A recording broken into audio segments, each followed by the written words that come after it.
May peace be upon you, fellow Earthlings. Glad you're here. In Switzerland, the cold winter is over, and we can again start to marvel at the beautiful landscapes and recharge our batteries in the warmth like little power banks. Thank God for the magnificent sun.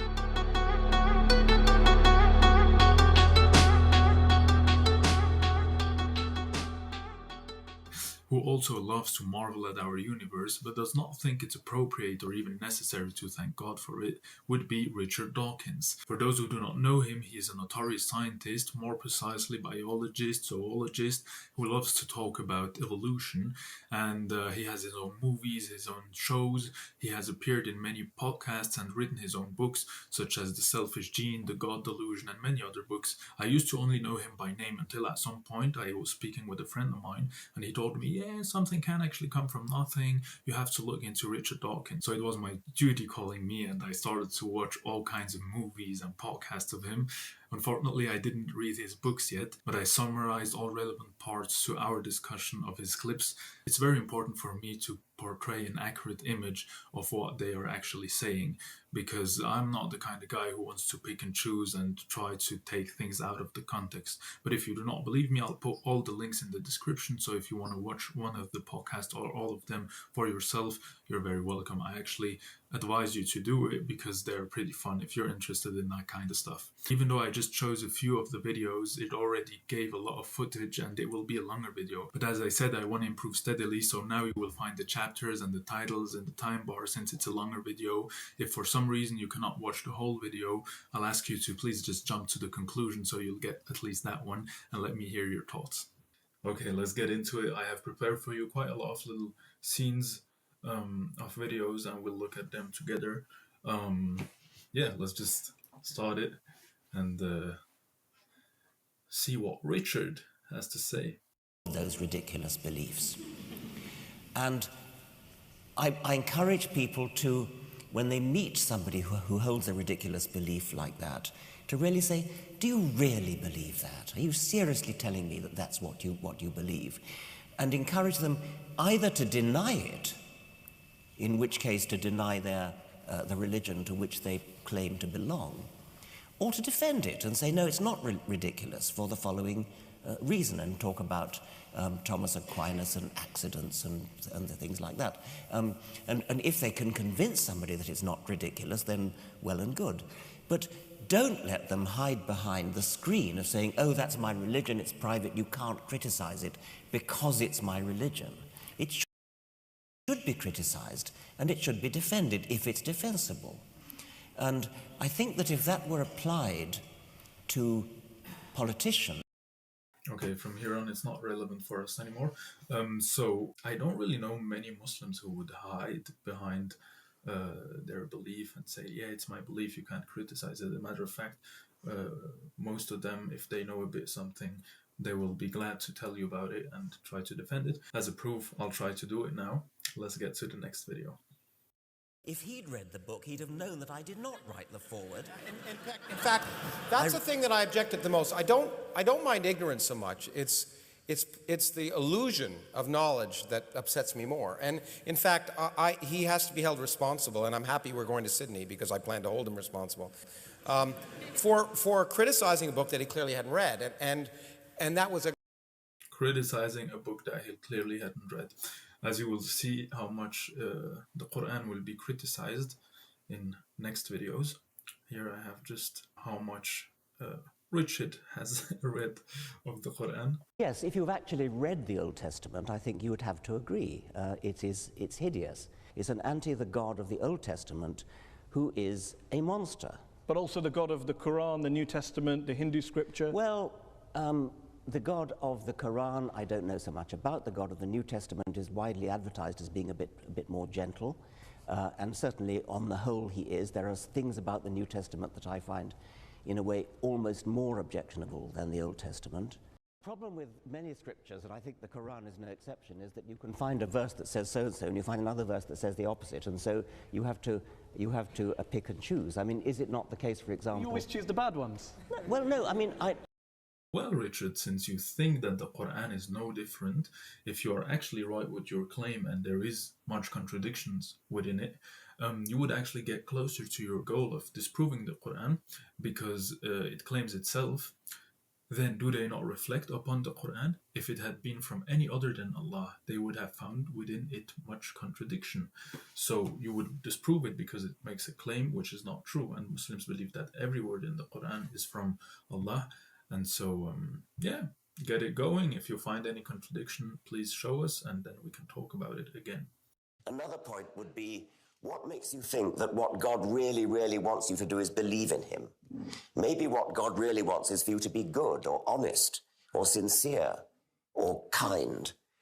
Why do we have this obsession with the idea that God wants you to believe in him, and therefore Pascal's wager says you should believe? Why not say, well, I don't necessarily believe in God one way or the other, but I'm going to be a really, really good person? Wouldn't that be a better way of implementing something like Pascal's wager? So it wouldn't necessarily be a better way, because in our religion, God wants us to be good, to be kind, to be everything you said, and to believe. For example, in Surah 16, and really everywhere, all over the Quran, it repeats it. Except for those who believe, like, okay, we have certainly created man in the best of stature. Then we returned him to the lowest of the low, except for those who believe and do righteous deeds, for they will have a reward uninterrupted. And it's in general, it's the concept is just that you have to believe and do good deeds, but it's not that you only have to believe and do no good deeds. This is a misconception, people that think that if you simply believe, but then the deeds do not follow up, that then you should get to paradise.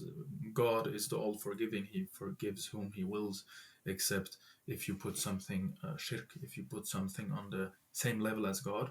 This is in our theology. But overall, if you are a believer, you will feel encouraged to do good deeds. And so it's what it expects from you. If you do good deeds without believing, I mean, that's good for you, and it's between you and God anyways in the end.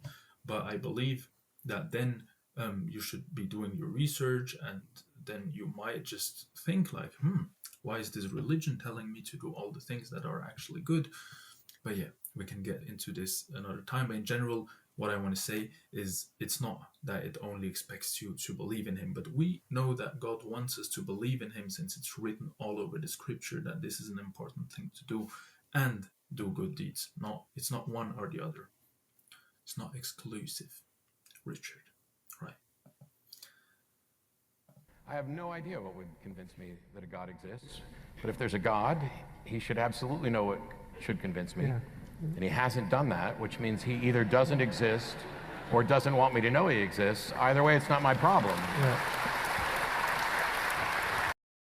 Well, that kind of actually reminds me of like the students or the pupils when they're doing bad things and they're like, I don't care what the teacher says. If he's angry, that's not my problem. In the end, yes, it is, because he's the one who has the power. I'm talking to you, me of the past. Anyways, yeah, so let's move on. But I can show you. Let me just show you. In the Quran, it says, and we send down of the Quran that which is healing and mercy for the believers, but it does not increase the wrongdoers except in loss. So actually, the Quran claims for itself that it leads astray people who want to go astray even more. And this is the arrogant people. It's not people who haven't found the belief or who are actually genuinely searching and open to everything. It's people who really just want to block it out and just don't want to consider it and don't want to have nothing to do with it. And what's also written is, but as for those in whose hearts is disease, it has only increased them in evil in addition to their evil, and they will have died while they are disbelievers. Again, it addresses the same kind of people. It doesn't address everyone who doesn't believe yet, but specific kind who don't believe and really are actually just against it even and criticize it, etc., etc. But it's never too late. Like, everybody can find the right way. I believe if you approach it with an open heart and an open mind, it's open for everyone. his name, it's great that something good gets done, but there's no evidence at all that believing in God makes you more likely to do good things. I can't see any noble, logical connection between being religious and doing good things. Let's concede that. I believe he has his reasons, the interviewer, that because he concedes many times in this interview, but it's actually such a blast. It's super funny in this interview. Like I had to laugh quite a few times while I was watching it. It's enjoyable. Like they have a really fine discussion, and it's not a combat or something. It's really nice to watch. I have two things to say about the interview if you want to watch it.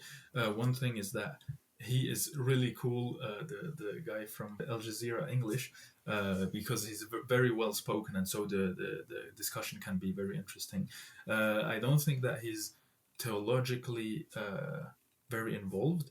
He is a Muslim, and he's a practicing Muslim, and inshallah, may Allah give him more knowledge and more of everything. But he does claim at some point in the video when Richard says that the earth is created in 6 days, he does say that. The Quran doesn't say that, but the Quran does in fact say that.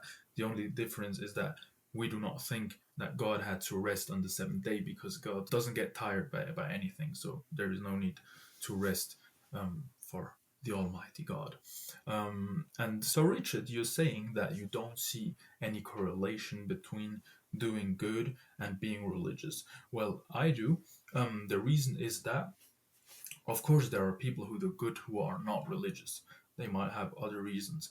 But now, in general, if you are a religious person, first of all, you think that God sees you always. So you can't hide, you cannot start tricking or cheating, because everything gets recorded and registered in your deeds, and you're better off doing good deeds. So that's the first reason. And so all over the Quran, it says that it's good to do good deeds, to help the poor, to help your family, to be polite, to be gentle. It says it all over the Quran, and so you know that it's the best thing to do, and to not speak bad about other people behind their backs, etc.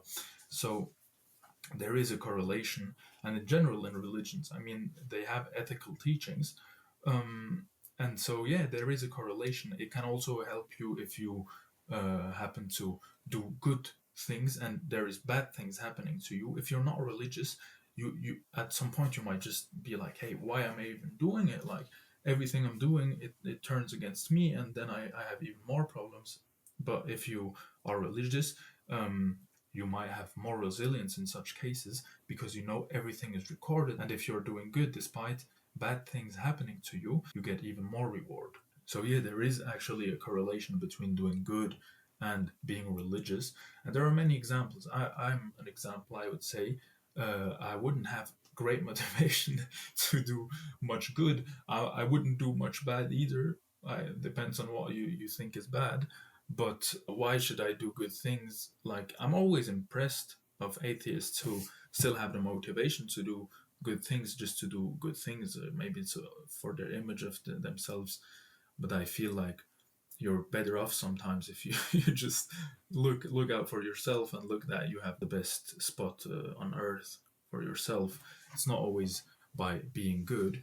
And I do think there are many examples of people who have changed their life and started to do because of religion, because they want to make up for something bad they have done, or just they want to get these points of being good. So, next one. All right, one of the questions I get asked most frequently is, when you get rid of religion, if you were to have the fantasy world that you want, Matt, and there's no more rationality, there's no more religion, what do you replace it with in order to give people hope? Science, art, poetry, music, love, sex.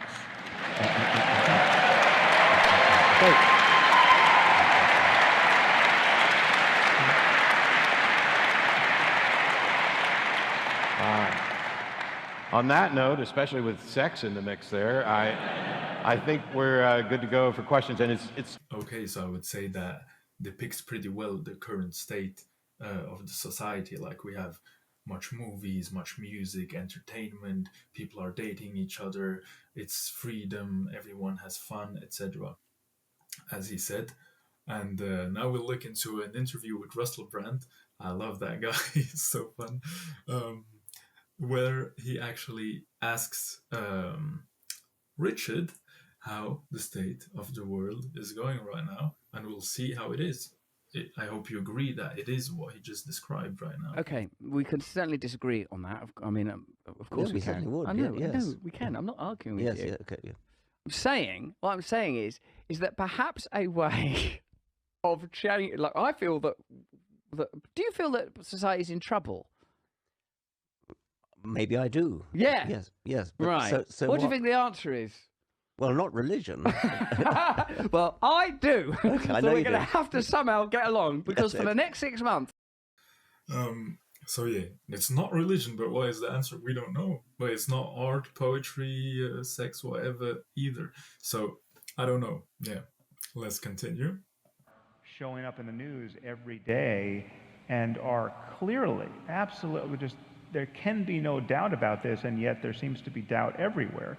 They're clearly the proximate cause of some of the most horrific human behavior, and it is behavior that would not happen for another reason. I mean, this is another source of confusion. People think that the world is just filled with bad people who would do bad things anyway, and they're just finding religion as a pretext, right? So the Christian scientist who is not giving insulin to her diabetic daughter, would do something equally crazy anyway without religion. There's no reason to think that. And that's spot on. So Richard thinks it's spot on. And according to Sam Harris, there is no reason to think that. Let me show you why we could think that. Let's make that short thought experiment. Are there people who are religious and do horrifying deeds? Yes, unfortunately, there are. Are there more people who are religious and do rather good deeds, or at least not so horrifying deeds? Yes, many more. Are there unreligious people who do horrifying deeds? Yes, there are, quite a lot also. Are there non-religious people who do good deeds and don't do many bad deeds? Yes, many more also, thank God.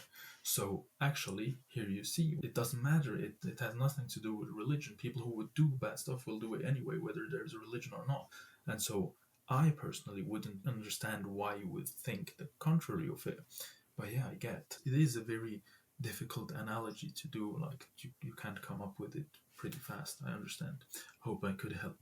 And willful ignorance to say, despite everything these people are saying, despite the fact that they can point to the passage in the book that justifies the behavior is coming from some other source entirely that has nothing to do with how they're accountable. The suggestion that these are just evil people who will find a way to let their evilness come out, and if it's not religion, it's something else. They're not that evil. They're righteous people. They think they're righteous. They think they're doing good. They think they're doing the will of their God. Exactly. And they think they're going to go to heaven for it. They don't think they're evil.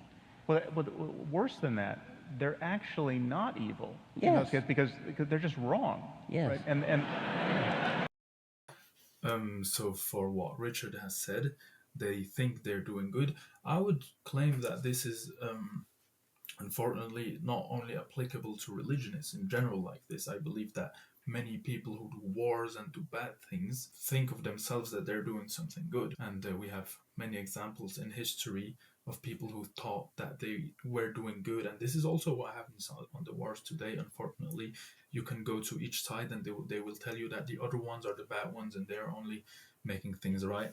So that has nothing to do with Islam. Actually, you could just say that about anything. And for the passage to the book where they point to, that's an old saying, we know it. So let's just go to that passage that people are talking about always. It's the one that says, kill them wherever you find them.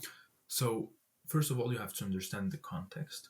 This was to the time of the Prophet when they were in Mecca and the people were throwing them out of their houses and killing them, following them, torturing them because of their belief. And this verse came down to let them know that they can defend themselves and be right.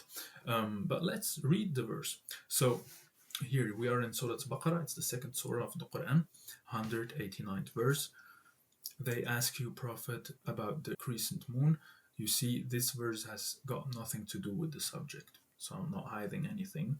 And we really start at 290. Fight in God's cause against those who fight you, but do not overstep the limits. God does not love those who overstep the limits. Kill them wherever you encounter them, and drive them out from where they drove you out. For persecution is more serious than killing. Do not fight them at the sacred mosque unless they fight you there. If they do fight you, kill them. This is what such disbelievers deserve. But if they stop, then God is most forgiving and merciful. Fight them until there is no more persecution, and worship is devoted to God. If they cease hostilities, there can be no further hostility, except towards aggressors. A sacred month for a sacred month. Violation of sanctity calls for fair retribution. So if anyone commits aggression against you, attack him as he attacked you, but be mindful of God and know that he is with those who are mindful of him. Spend in God's cause, do not contribute to your destruction with your own hands, but do good, for God loves those who do good. So, wow, very bad verse. People actually just take out the part where it's kill them wherever you encounter them, but actually clearly states here that you kill the ones that are driving you out of your homes, that are attacking you, and you just kill them. And if when they stop, you have to stop, you have to be mindful. And actually, if you look at war rules in Islam, it's you don't attack innocents. It was actually man to man always, or fighter to fighter, with swords precisely, nothing with bombs and killing everyone. And you don't kill innocents, you don't kill women, you don't kill children. This is forbidden. You like in our belief, you get punished if you do that, if you kill any innocent. And here you see clearly that it's fair war ruling, which was a great thing for at that time. If you think about Vikings, Huns, Crusaders, a few of them have principles, but mainly Romans. This was like they came into villages and just killed about everybody. And so for this time, and even right now, I feel like right now there are families killed, there are children killed, but with these rules you couldn't do all of that. So I don't really see the problem, to be honest. And I believe it's good that we have the right to defend ourselves if somebody attacks us. I wouldn't want to give the other cheek if somebody is killing my people and everything. Thank God that it's not happening right now. But just I feel it's totally clear and totally obvious that your religion would tell you to do that. Let me know if you believe otherwise. Even your analysis of Islam is the deployment of scientific critiques to a realm where, like, I'm not Muslim, but I hold the faith of Islam in high regard. And I would say that the critiques one could level at Islam, one could equally level at secularism. You could say, oh, look, these atrocities were carried out in the name of Islam. These atrocities were carried out in the name of Christendom. These atrocities were carried out in the name of late capitalist imperialism. The atrocities are what's significant, and how people undergird them, whether it's through science or capitalism or Islam or Christianity, is not as relevant. And I feel it's just a sort of a particular moment in time where religion was used to undergird violence. True. And yes. now people will use different Christianity ideas. had its bad moments in the Middle Ages, and Islam is having its bad moments now. Perhaps you could say that. And in both, whether it and there have been there's been sort of a collision of cultures in both cases that, for me, reduce the significance of the doctrine or dogma or however you regard those faiths. For me, it's like these seem to be, for me, my analysis would be this is the pursuit of power that's significant here. But I suppose. And I totally agree with what Russell says here. It's the pursuit of power, and it has nothing to do with any religion. And actually, my religion forbids you to do any of that, as we just saw. So it's clearly the pursuit of power. And so we come back to the first thing: would the people do bad things anyways, whether there is religion or not? Obviously they would. And like, I don't see why you would think something else. So now let's hear it from Richard himself. You may not have said that, but you would accept that the new atheists, people like Sam Harris, the late Christopher Hitchens, have blamed a lot of history's wars on God and religion, and you make a similar suggestion in The God Delusion. Yeah, I would blame a lot of history's wars, but the most terrible wars in history, the two major wars of the 20th century, are nothing to do with religion. You accept that point? Yeah, of course. And the Cold War and Vietnam? Yes, I would, of course, yes. So when you have a situation where some of the world's worst crime... And so these wars are the wars where actually many innocents always died and everything. I don't agree at all with what some groups do for religion or for anything else, who also kill innocents.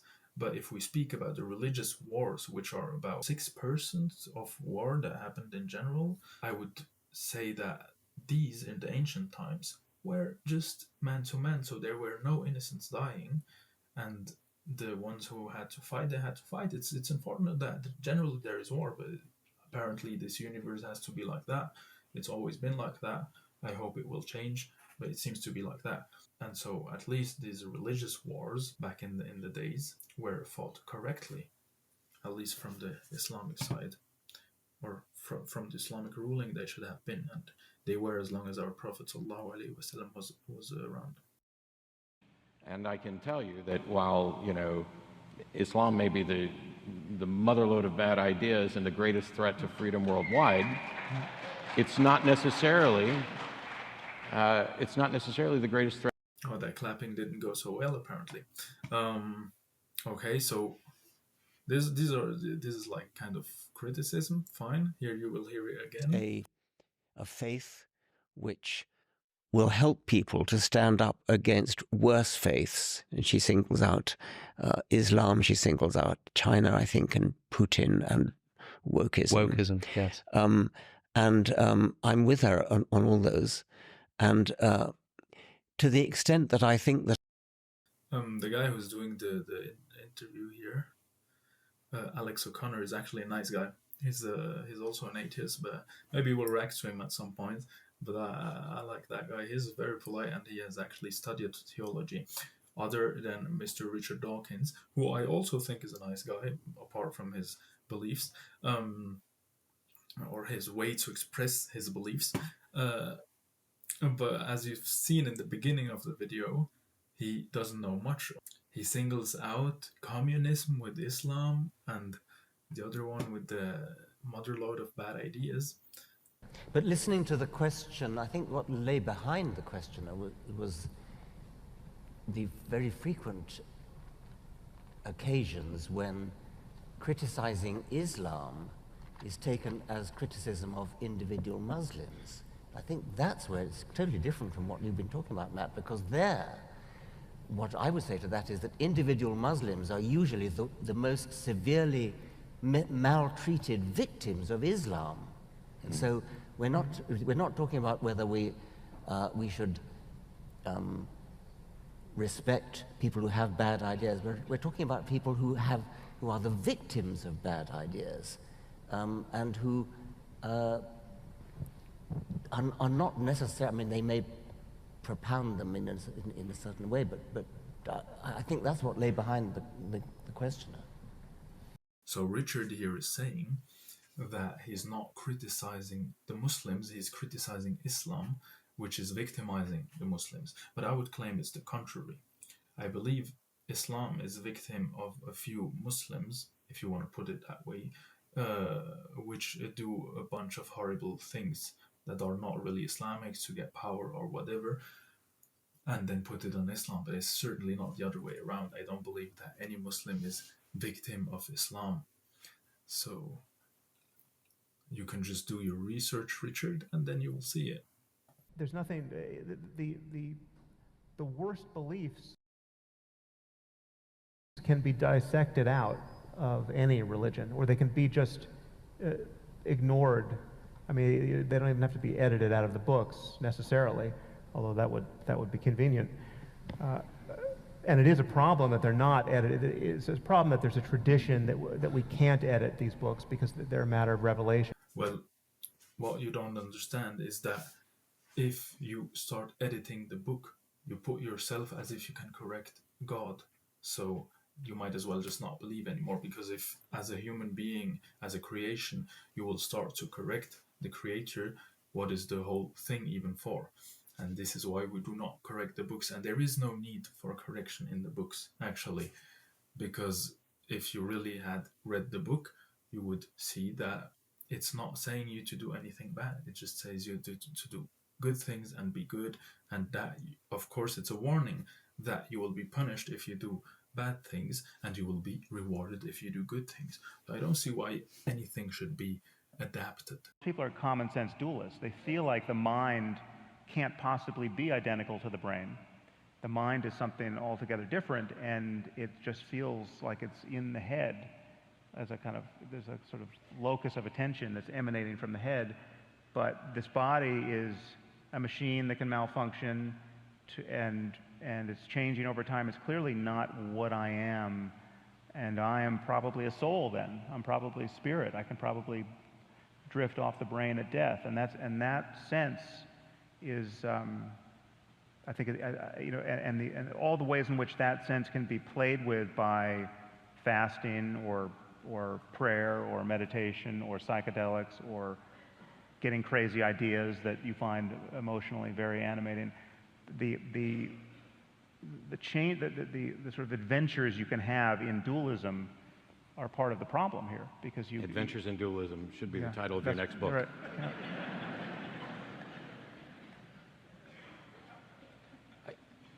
I didn't know if you want to jump in on that at I all. have nothing to contribute, no. Yeah. I sit here and I listen to this, and I think there's. So here, from his position, Sam Harris is actually playing devil's advocate, or even God's advocate would be more accurate in that case. And so he describes pretty well everything that I would tell him about how you feel, but he doesn't say in the end why that would be wrong, or if it is even wrong. He just describes it. So yeah, exactly, this is what happens. Like, you're a soul, and you can play with that, or play is a weird word, but you can notice it while praying, while fasting, and while doing other things, meditating, etc. The religious answers are bad for many reasons, but they're bad because in their substantive particulars, they're almost certainly untrue. But there's a diversity of religious answers which are in zero-sum contest with all others, and therefore they're divisive, and they amplify the tribalism we see in the world. So this problem of how to live a good life is a real one, and into that space cleared by... So let me just give a short answer to that. So he says that the religions are divisive because there is many different of them. But I would say that if one of the religions actually is applied over the whole world, and it is a good religion, then it would create a unity.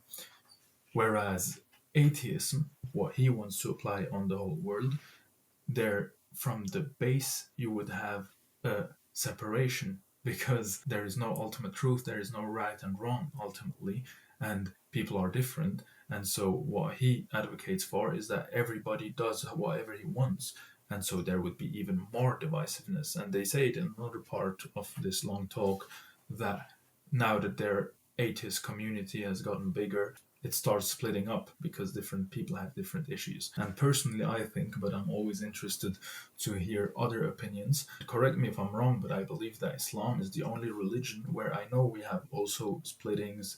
The main big ones is Shia and Sunni, but in general, it's the only belief system where we agree at the core.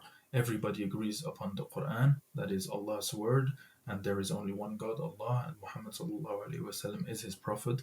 I believe that any Muslim you ask will answer you these questions in that way. So at least we all know whom we worship, and this is like already a big unity. I would believe that other faiths, most of other faiths, unfortunately, have already a variance on whom they worship, and atheism, they don't worship anybody, so they don't owe anything to anyone, and so obviously it will split up even more. by secularism and atheism, and the criticism of ancient bad ideas has to come something. And for some people it's science, for some people it's art, for some people it's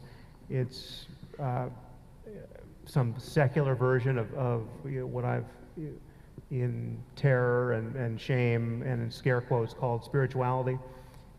But you need something, and most people on earth are living as though there's either there's no basis to find something apart from religion, or having lost religion, they're living as though the answer is just to be eating a little less sugar than the average person your age, and watching a little less pornography than the average person your age, and trying to be responsible and well educated, and there is nothing sacred or profound left.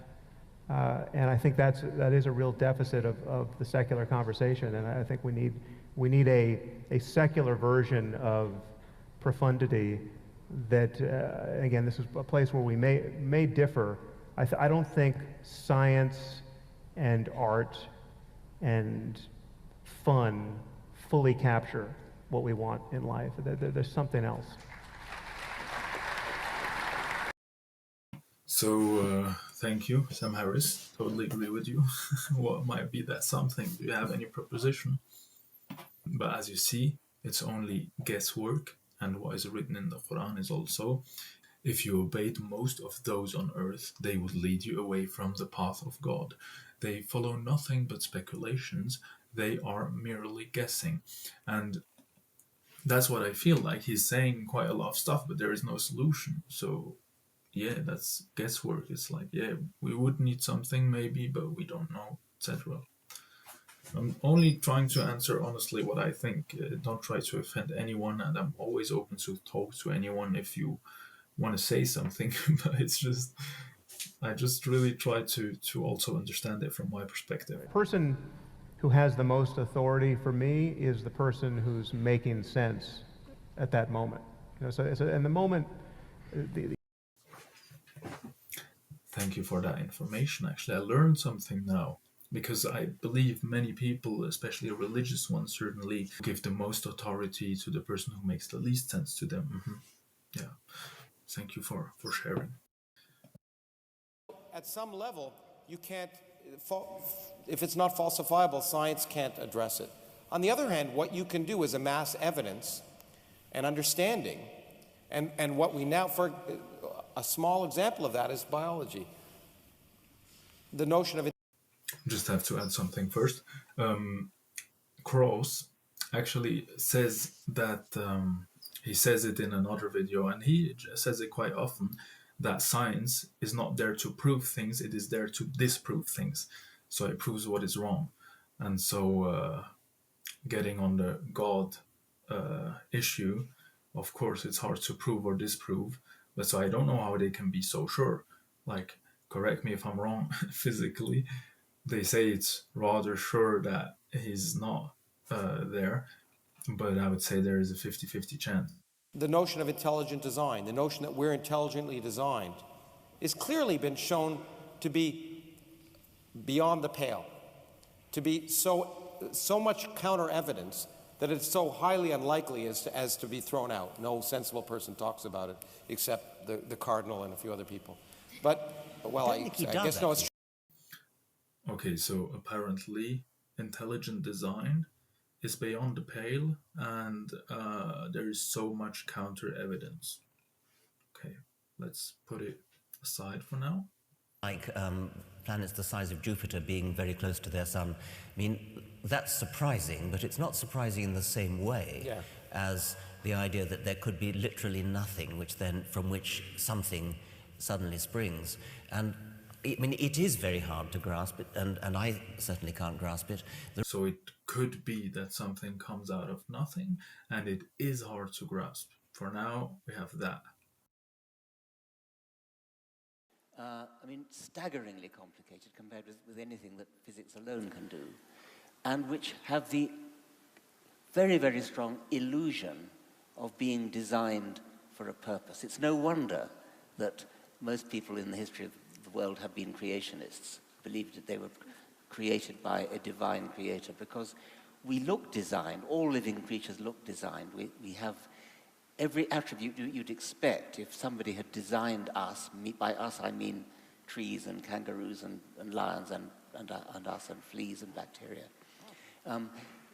Working with great complexity and detail to further an end, which is survival and reproduction.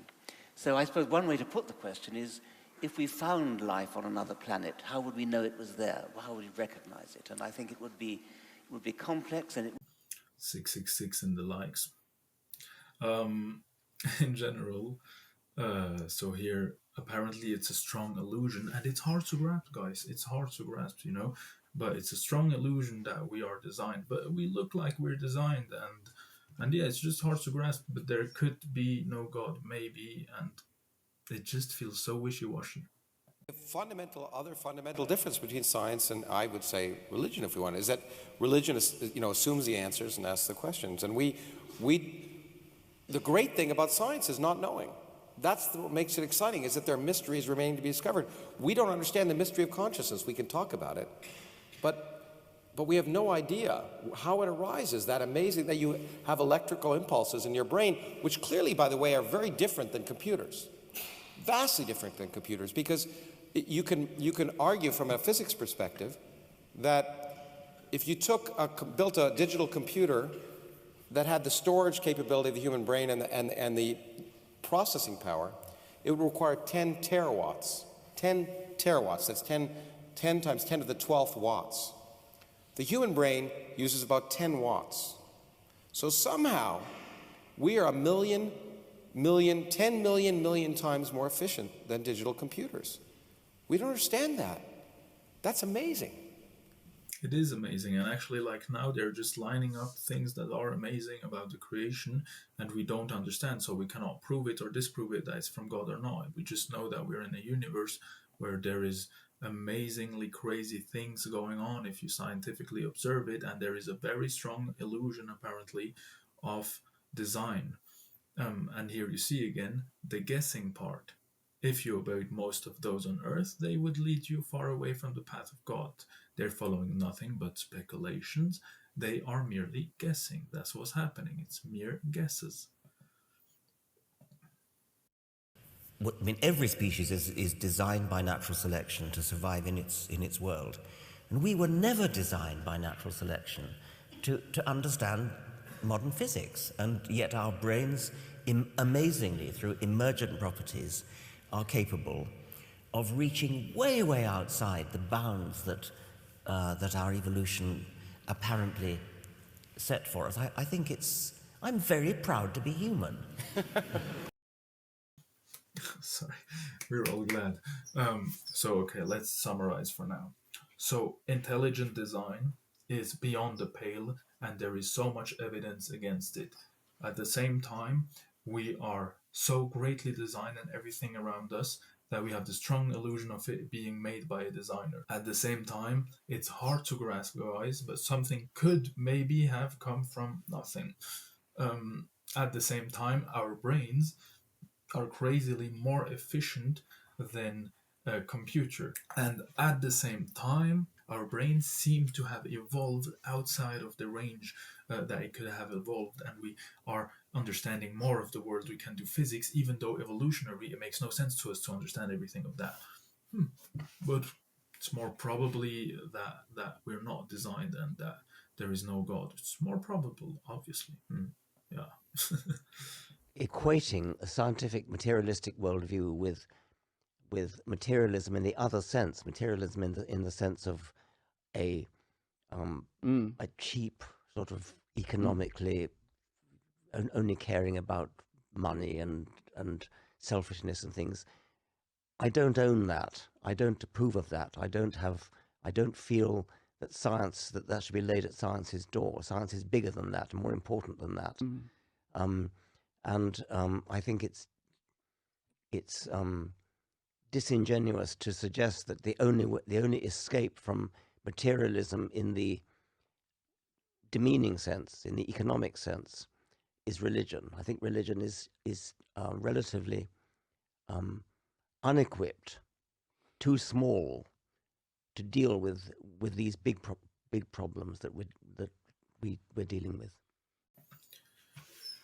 So it depends about which problems we're speaking. If we're speaking about discovering scientific things, religion doesn't prohibit to do it. It actually encourages us to do it. So amazing, there is no problem with it. If we're speaking about emotional and spiritual aspects, religion is much better equipped than science for this kind of topics. And as for the claim that materialism equates to just like, wanting money and nothing deeper, it is actually materialism. Now, I wouldn't say that everybody who is an atheist and doesn't believe in any spiritual thing necessarily is only chasing money, but in the end, it kind of equates to that, because you will be satisfied by material. And but I do think it's a fair point. Actually, I have to say it's a fair point.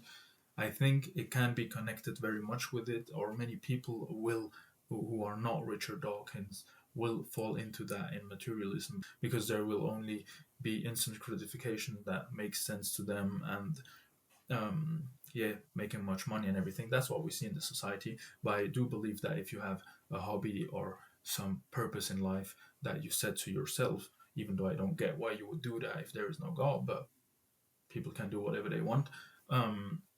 Someone like Richard Dawkins, I do believe he has a wife, they love each other.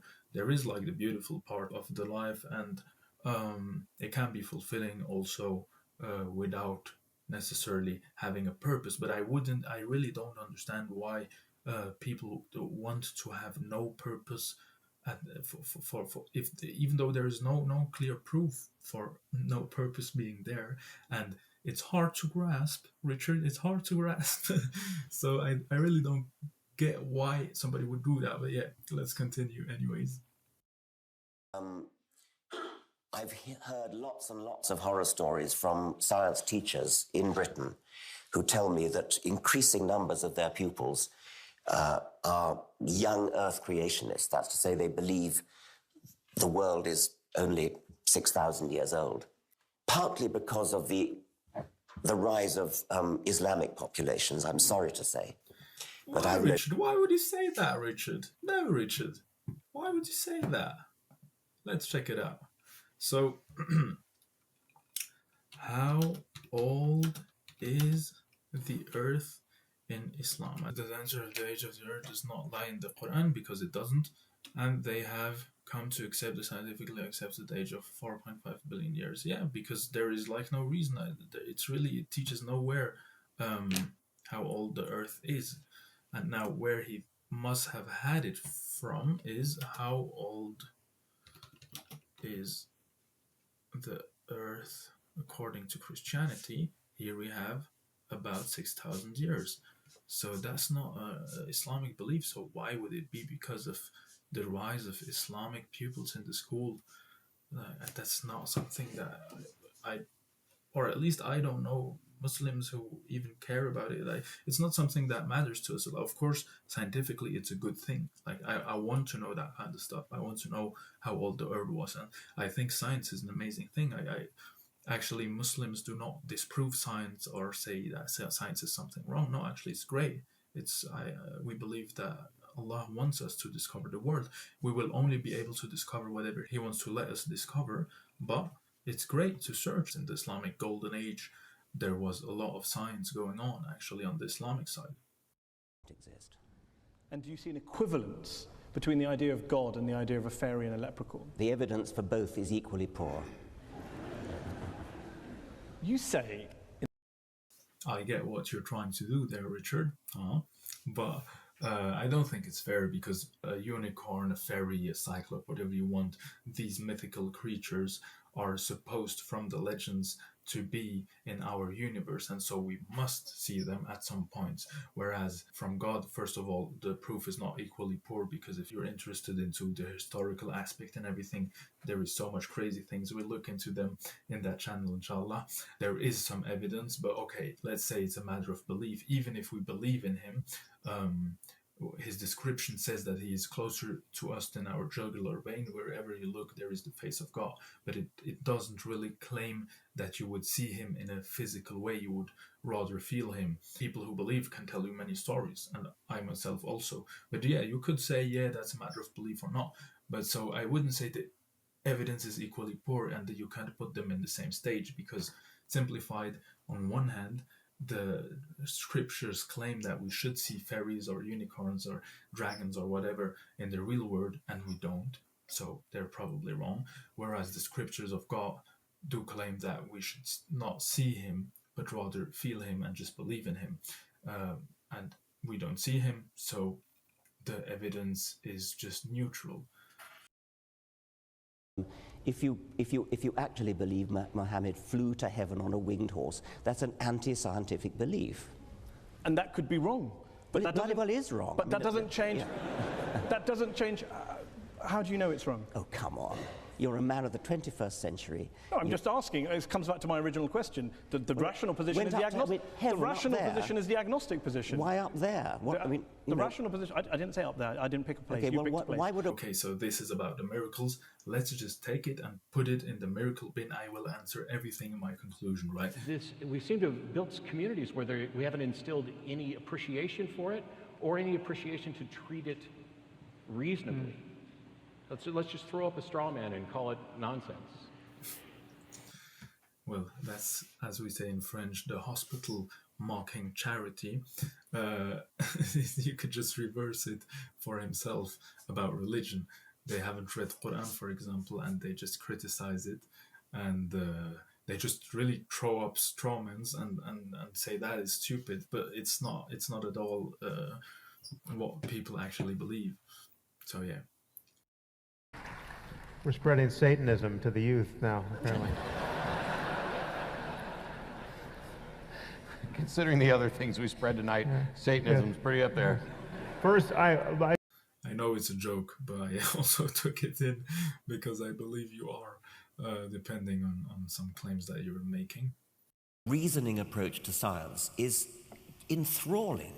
It's such a privilege to be alive in the 21st century and to look out at the stars and reflect on exactly the things you've just been saying, Lawrence, to look down a microscope, to look down an electron microscope, to look into a single cell and see the prodigious, stupefying complexity of a single cell, and then realize that there are trillions of those cells in your body, all conspiring together to produce a working machine which can walk and run and eat and have sex and think, reflect, understand why we exist, understand where we came from, understand where the universe came from, understand the magnificent fact that it could all have come from nothing and built up from nothing into galaxies, into stars,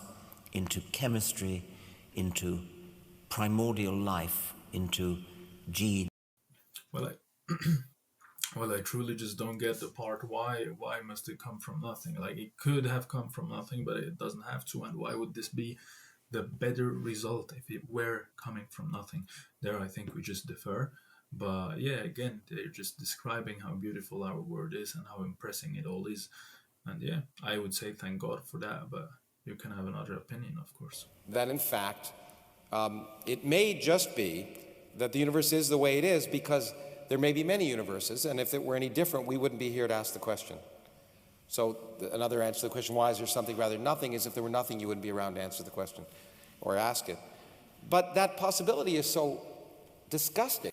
Okay, so Krauss believes it would be disgusting, but this is actually your only option if you're an atheist, that it's just a random thing that happens, physics. That's what you want to claim, that's what you're working towards, because you want that to be true, apparently. So yeah, so I don't know why you say it would be disgusting. It's just your reality, actually, of what you believe, in my opinion.